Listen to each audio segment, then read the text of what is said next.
வணக்கம். நான் சைதை மீனா. நான் நல்லா இருக்கிறேன். நீங்கள் நல்லா இருக்கிறீங்களா? இன்றைக்கி என்ன பற்றி பார்க்க போகிறோன்னு பார்த்தீங்கன்னாக்கா, கம்பு இருக்குதுங்கள பார்த்தீங்களா? கம்பு இப்போ எல்லாருமே அது சாப்பிட்றாங்க. ரோட்லெல்லாம் வச்சு கூழெல்லாம் காய்ச்சி விற்க ஆரம்பித்த பிறகு இப்போ எல்லாருமே கம்பு கூழ் எல்லாம் நிறைய பேர் கம்பு சோளம் இதெல்லாம் அவங்களால என்னென்ன செய்ய முடியுமோ அதெல்லாம் செய்கிறாங்க. பணியாரம், இட்லி, தோசை இந்த மாதிரிலாமே செய்கிறாங்க. இதை சாப்பிட்றதுனால நம்மளுக்கு என்ன நன்மை ஆன்னு கேட்டிங்கன்னாக்கா, இது உடம்பு உஷ்ணத்தை குறைக்கும்னு சொல்லுவாங்க. உடம்பு உஷ்ணத்தை இந்த கம்பு கூழோ அல்ல களியோ எதுனா செய்து சாப்பிட சொல்ல நம்ம உடம்பு உஷ்ணம் குறையும். அப்பால இதில் நார் சத்துக்கிறதால குடல் அது செய்கிற வேலையை க்ளீனாக செய்யும். அதாவது நல்லா செரிமானம் ஆகும். குடலுக்கு அது செரிமானம் ஆகிறதுக்கு துணையாக இருக்கும். அப்பால ஆச்சரியப்படுவீங்க கேட்டாக்கா, முடி உதுறதில்ல, முடியெல்லாம் உழுதுல்ல, அதெல்லாம் கூட சரியாகுன்றாங்க இதை சாப்பிட்டாக்கா. அதாவது டெய்லி ஒரு வேளை, இப்போ சாதம் அரிசி சாதம் 3 வேளையை சாப்பிடக்கூடாதுன்றாங்க. அப்போ ஒரு வேளை இது எடுத்துக்கலாம், இன்னொரு வேளை கோதுமை ராகி எதுனா எடுத்துக்கலாம். இது டெய்லி ஒரு வேளை எடுத்துனாக்கா தலைமுடி உழுறதெல்லாம் கூட நிற்கும் ஆன்றாங்க. அப்போல்லாம் ரத்தத்தை சுத்தி பண்ணும். ரத்தத்தை இது ரத்தத்தில் இருக்கிற கழிவு எல்லாத்தையுமே இது போக்கும் அப்படின்னு சொல்ல ரத்தம் நல்லா சுத்தமாக இருக்கும் ஆன்றாங்க. அப்பால விட்டமின் ஏ இருக்குது. இதில் விட்டமின் ஏ இருக்கிறதுனால என்னன்னா தோல் எல்லாம் நல்லா பளபளப்பாக ஆகும். நம்ம தொடர்ந்து டெய்லி ஒரு வேளை சாப்பிட்டுன்னு வர சொல்ல தோல் எல்லாம் நல்லா பளபளப்பாக ஆகும். அப்பால கண்ணுக்கு நல்லது. விட்டமின் ஏ இருக்கிறதுனால இது கண்ணுக்கும் நல்லது. அப்பால பலமாகும். உடம்பு நல்ல பலமாகும். எடை குறையும். உங்களுக்கு இது சாப்பிட சொல்ல உடம்பு எடை குறையும். ஆனால் நல்ல உடம்பு பலமாகும். இது கெட்ட கொழுப்பெல்லாமே இது சுத்தம் பண்ணிடுறதுனால உங்களுக்கு எடை குறையும். அதனால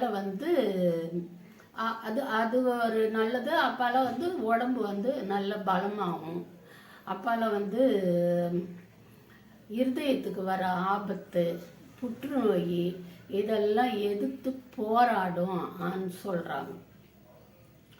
இம்மா நல்லதுக்கு இதில் இது போவ இப்போ சொல்கிறோம். முன்னாடிலாம் பார்த்தீங்கன்னாக்கா ஏதோ பொண்ணு இது கல்யாணம் ஆகி போகிற ஊருக்கு அம்மாக்காரங்க பார்க்க போக சொல்ல இந்த கம்பு தான் வறுத்து மாவாக்கி அதில் வெள்ளைப்பாகு விட்டு ஒற்றைக்கல்ல தேங்காய் சின்னதாக போட்டு உண்டை பிடிச்சி எடுத்துன்னு போவாங்க. அந்த காலத்தில் எங்கள் ஸ்வீட்டு கடைலாம் அப்பா என்ன வாங்கிறது இதான் எடுத்துன்னு போவாங்க. நல்லது. ஆளுக்கு ஒரு உருண்டை சாப்பிட்டா கூட. அப்பால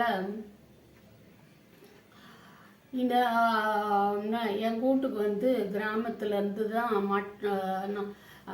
வந்தாங்க அண்ணி. அவங்க அம்மா வர சொல்ல இது எடுத்துன்னு வருவாங்க.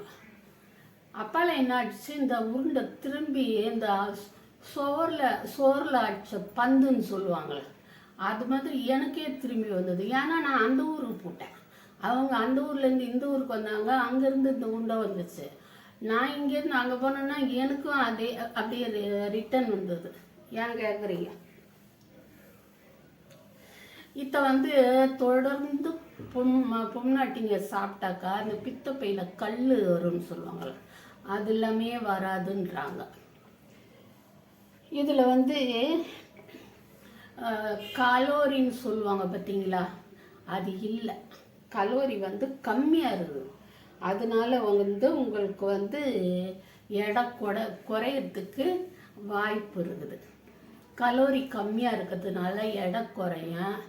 அப்பால வந்து ரத்தத்தில் இருக்கிற கழிவெல்லாம் சுத்தம் பண்ணும், இருதயத்துக்கு வர ஆபத்தை எதிர்த்து போராடும், புற்றுநோய்க்கெல்லாம் எதிர்த்து போராடும். அப்பால வந்து பலம் நல்லா இருக்கும், எடை குறையும். இதெல்லாமே இதில் இருக்கிறதுனால நம்ம வந்து சாப்பிட்றோம். இப்போ சாப்பிட தான் செய்கிறோம். இருந்தாலும் நான் ஒரு தபா சொல்லிக்கிறேன். டெய்லி ஒரு தபா இதை சாப்பிட்டாக்கா கூழோ இல்லை சீசனுக்கு தகுந்த மாதிரி இதை வந்து இது எப்படி அந்த காலத்தில் நம்ம பாட்டியெல்லாம் செய்தாங்க. எங்கள் அம்மாலாம் செய்ததில்லை. எங்கள் பாட்டிலாம் எப்படி செய்தாங்க, நம்ம பாட்டிலாம் எப்படி செய்தாங்களோ அது மாதிரி இதை செய்தால் தான் அதில் வந்து பிரயோஜனம். சும்மா நம்ம வந்து அதை மாவாக்கி இது பண்ணுறதில் ஒன்றுமே இல்லை. என்னன்னா இதை வந்து இப்போ வந்து நம்ம மிக்சியில் பண்ணிக்கலாம். நம்ம வந்து உரலில் குத்தியெல்லாம் செய்ய முடியாது. ஆனால் இந்த இதில் ஒரு இது இருக்குது. இதை வந்து நல்லா ஊற வச்சு மிக்சியில் நல்லா சுற்றி அது வந்து மாவு ஒரு பக்கம், கொஞ்சம் கொஞ்சம் நொய் இருக்கும், அந்த நொய் ஒரு பக்கம். அந்த நொய் முதல்ல வந்து நம்ம வந்து கொதிக்கிற தண்ணியில் போட்டு கிளறி வேக விட்டுட்டு அப்பால் அந்த மாவை போட்டு வேக வச்சு களியோ வேக வச்சு செய்து சாப்பிட்றது. இப்போ என்ன பண்ணுவாங்க, மத்தியானம் அப்போல்லாம் களியாக சாப்பிட்டுட்டு ரவைக்கு வந்து புளிச்ச தண்ணியில் வந்து இந்த நீராகாரம் சொல்லுவாங்கள்ல அதில் போட்டுருவாங்க. இதை உருண்டையை, இந்த உருண்டையை போட்டு வச்சாக்கா காத்தால் வந்து நல்லா கமன்னு வாசனையாக இருக்கும். குடிக்கிறது நான் குடிச்சிருக்கிறேன். எங்கள் அத்தை வீடு மதுரையில் இருந்தாங்க, மதுரையில். அப்போ அவங்க வீட்டுக்கு நான் ஒரு 10 வயசு பொண்ணு போயிருக்கு. சொல்ல மெய்யாலுமே நீங்கள் பொய்ன்னு நினைக்கிறீங்களோ என்னவோ, நான் டெய்லி அந்த அத்தை வீட்டில் ஒரு தபா இல்லை 2 தபா, ஒரு நாளைக்கு 2 தபா கூட அது 3 வேளையும் அத்தை அதை தான் சாப்பிடுவாங்க. அத்தை நான் அவங்களோட இருந்து குடிச்சிருக்கிறேன். எங்கள் அப்பா கூட பிறந்தவங்க குடிச்சிருக்கிறேன். 1 மாதம் அங்கே இருந்தேன். திரும்பி ஊருக்கு போக சொல்ல அப்படியே வெயிட்டு போட்டுன்னு வந்த ட்ரெஸ் எல்லாம் டைட் ஆகி நல்லா பளபளன்னு போனேன் மெய்யாலுமே.